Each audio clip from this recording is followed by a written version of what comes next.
but also to develop its own skills and its own confidence to be able to do that. And we're doing that in some ways at the moment, which I'll come back to a bit later on in my discussion when I talk about our review of our compliance and enforcement work.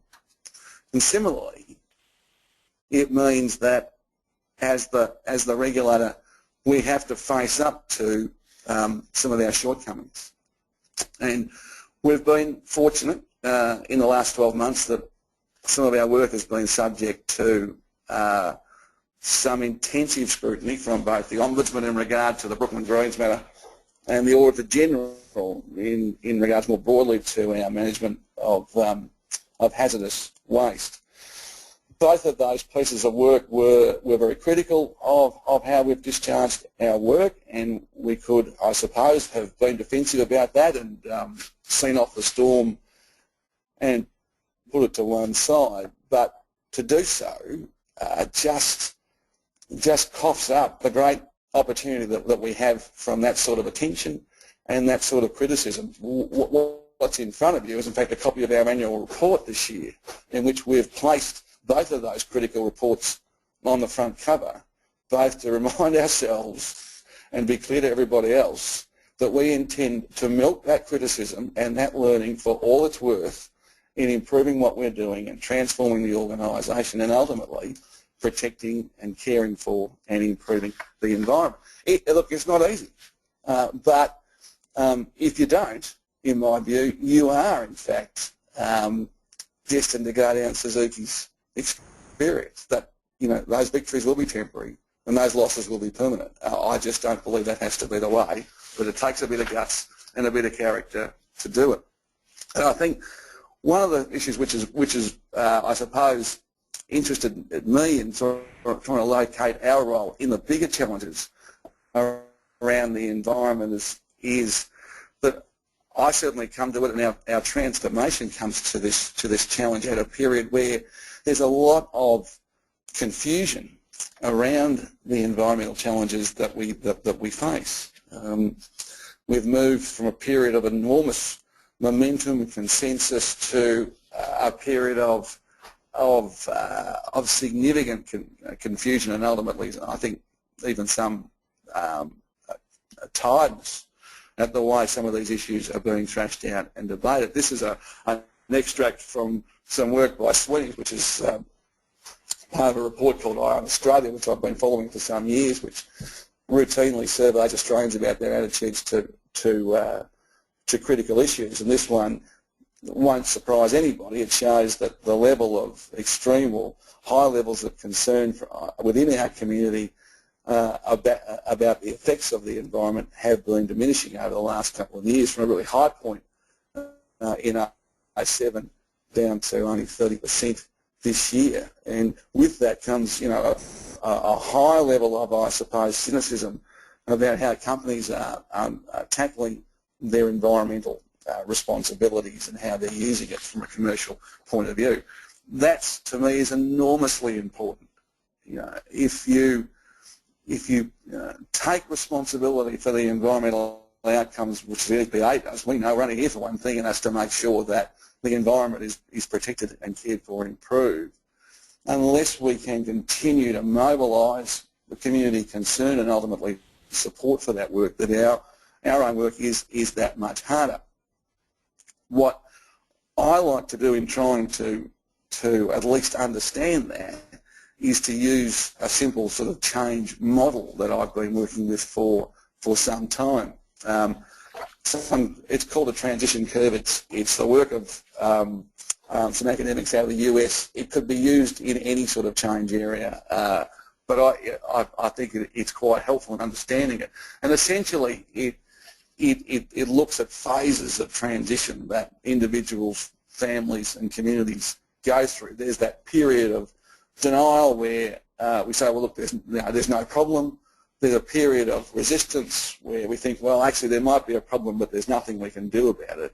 There's a period of exploration where we say, well, look, it's a problem, but maybe there's something that we can do, and that there's that period ultimately of commitment where we say, right, we're going to fix this.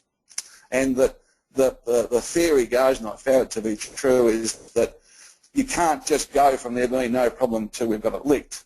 You've got to pass through or transition through those different phases. And that moreover, the theory goes that in fact it's a bumpy road through those phases, that you don't just move into one phase and never go back. In fact, you routinely move backwards and forwards through those different fields. And one of our jobs as the environmental regulator is to understand how community movement occurs, how business and business leader and management movement occurs, how individuals view these issues, and to constantly take stock of where we see both the broader level issues and individual issues and where people are at, and tailor our interventions to match that work. On the broader issues of climate change, you could argue that 2 years ago, in the main, we were, as a community, fairly comfortably sitting in that exploration phase where there was a broad acceptance of the problem and the need to act, and the debate was around what that action might be.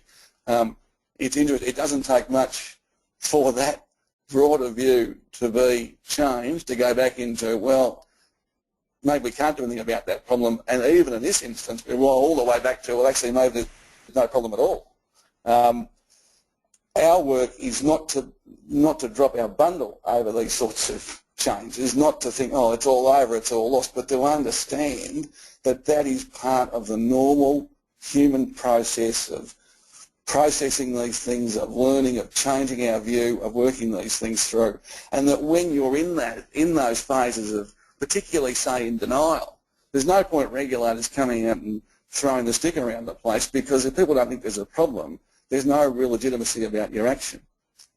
When you're in that resistance phase where you've got some good organisations who are out there exploring and others saying there's nothing that can be done, that's the period for when regulators like the EPA need to go fairly hard to push those people who aren't trying into that exploration phase. To be very clear, that, look, that's just not acceptable. There are other organisations just like you, and they are having a go, and you need to do the same.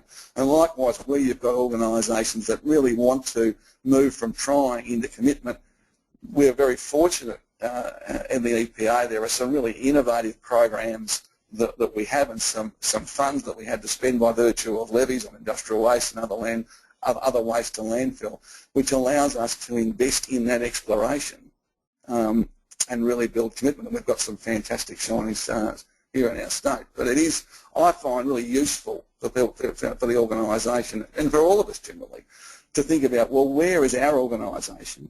Where is my community? Where is the community more broadly? And are we tailoring what we do to match that challenge? Let me then, after all of that sort of scene set, talk a bit then as to why it is that we are transforming the EPA, why it is that we talk up our role as the state's environmental regulator, what we mean by a modern regulator in that picture that I've just painted. We say that a modern environmental regulator is more energetic.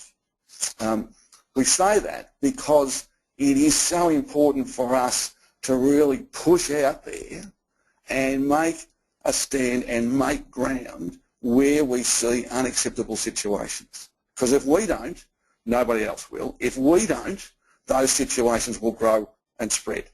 It is genuinely about getting out and being energetic about it.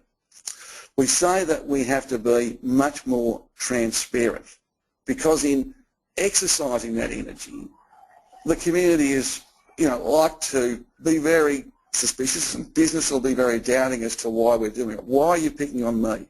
Why not the guy next door or the business down the road? Why not some other issue altogether? In fact, why are you doing anything at all? Why are you making it hard for us to make a quit? And we need to be very open about what our numbers show, where there are clear data about comparative performance, where there are really clear problems.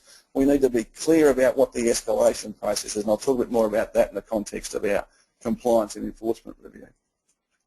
We need to be a whole lot more accountable for what we do. It's just no longer the case that as the regulator who discharges this important authority, we have to accept that we'll be judged on the environmental outcome. as we say.